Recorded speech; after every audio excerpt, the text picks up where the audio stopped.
Okay. If my computer blows up, we'll see. I've got Cricut going and Affinity and Inkscape, everything going at the same time, plus recording. We'll see what happens. Okay, so in here, I'm just going to.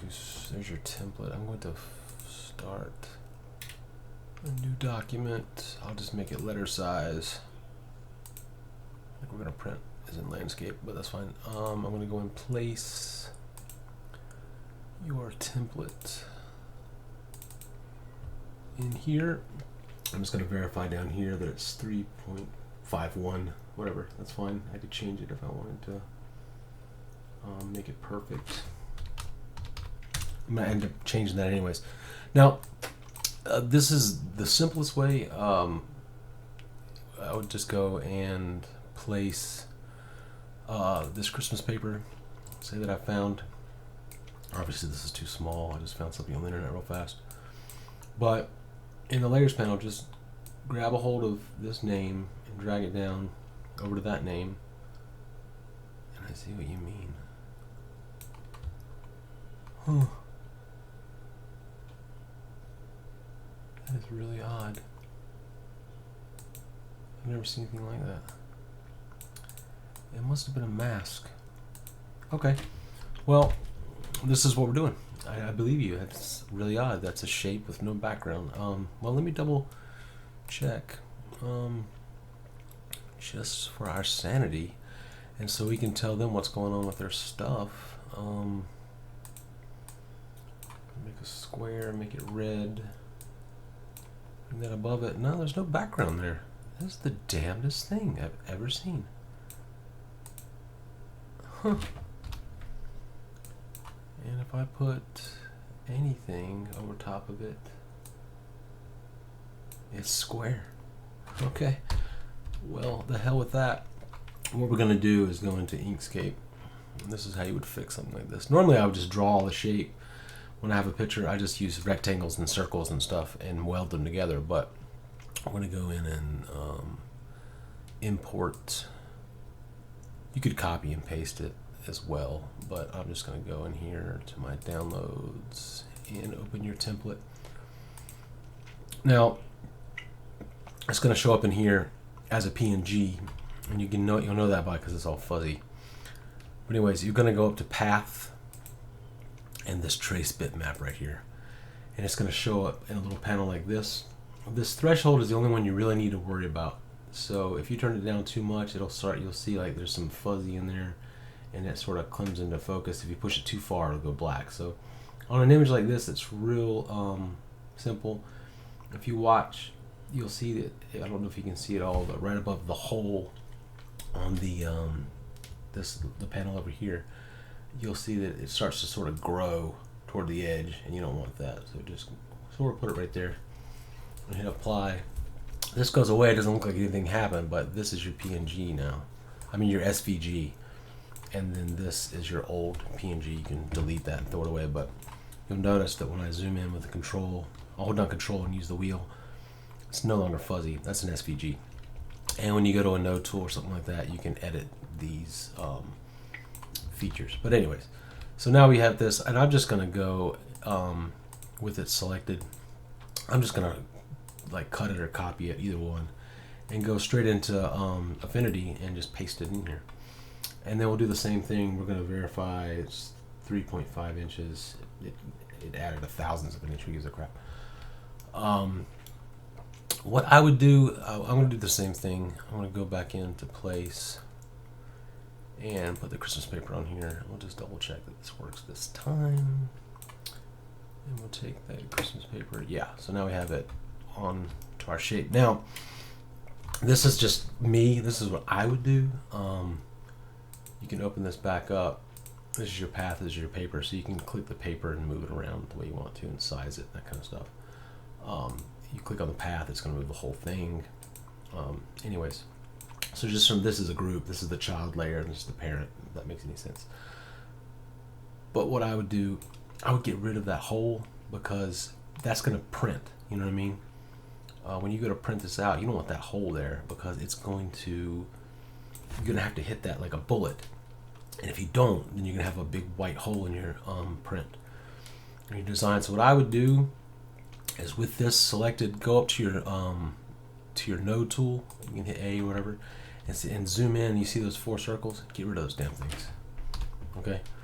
And then now, what I normally do is I do 2 things. I would make this path bigger, so by a 1/2 inch. So down here in the width and the height, make sure that this little aspect ratio, these chains, is locked. And you can just type in plus 0.5 for inches. Okay. If you don't see inches, what you need to do is go into this corner up here in the top left where these 2 rulers meet.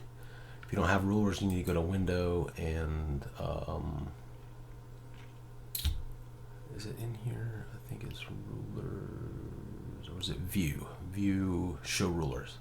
So you want the rulers, and you right click in this corner, and that'll change between all the different units, millimeters, blah blah blah. It probably defaults to pixels, maybe, but anyways, right click there and you can change it to inches real fast. And then, like I said here, I just added plus 0.5. That adds a 1/2 inch all the way around, if that is locked. If you messed up and you didn't lock that, then you're gonna have a weird shaped. But I'll go Control Z. And go back to where it was. Maybe it's not letting me do that, but edit.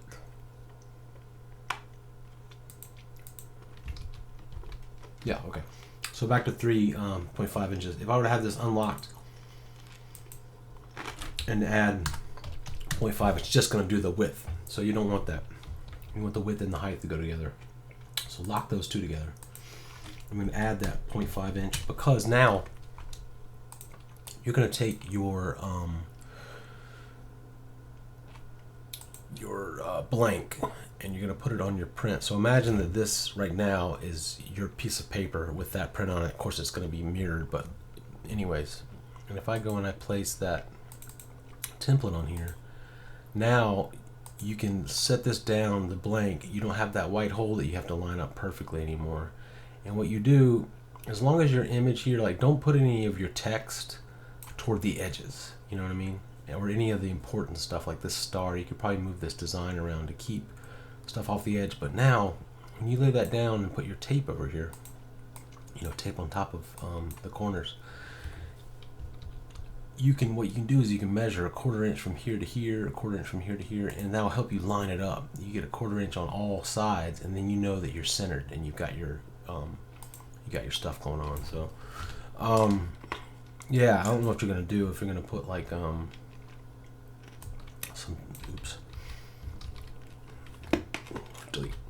delete, go away. But yeah, let's see if we do a circle.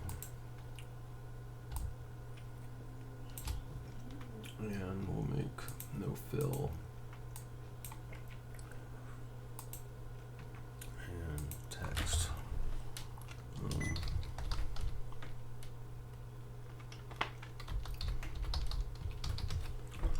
Like, I wouldn't put that there, if that makes any sense. Like, I would go in and after I did all my edits. Well, see, it might be okay. We'll see how it ends up. Put our ends over here. Yeah, see, it's still. I would either go to the character menu and bring that baseline down. Bring the baseline down to somewhere, in that area.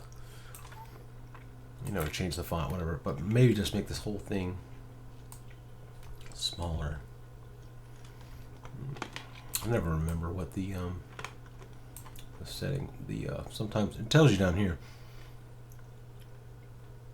Shift to preserve the ratio, and Control to resize around the center. Okay, so it's not doing it though. See, I don't understand. Sometimes it just doesn't do it. So Control is what I want.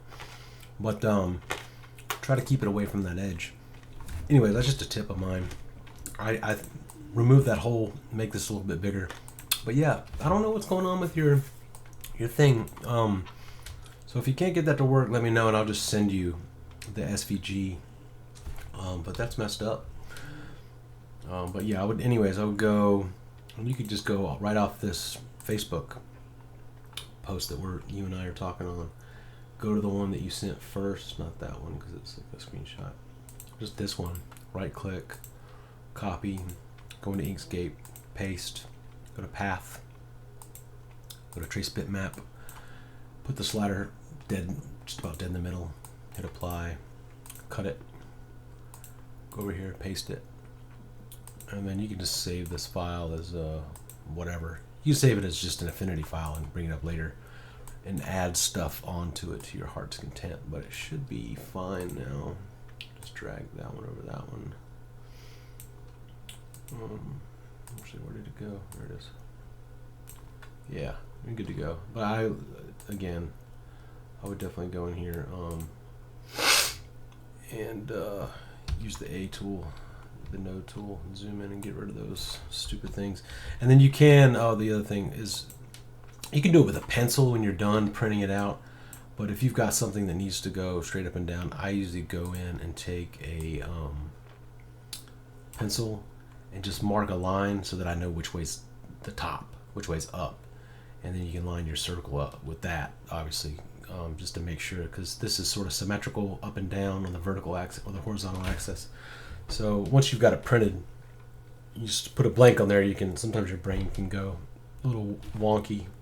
Not so much with this one because it's got the rectangle, relative rectangular shape, but circular ones definitely. Sometimes I forget which way's up, but anyway, that's just another little thing that I do. But anyways, this has gotten long, and I hope that helped you, and it wasn't your fault. It was that stupid, that's the damnedest thing. I've never seen a PNG that you could see through, but then nothing would clip to it. Anyways. There's a first time for everything. Let them know, I suppose, and they can spread the word and fix their file. Okay, man. Take care.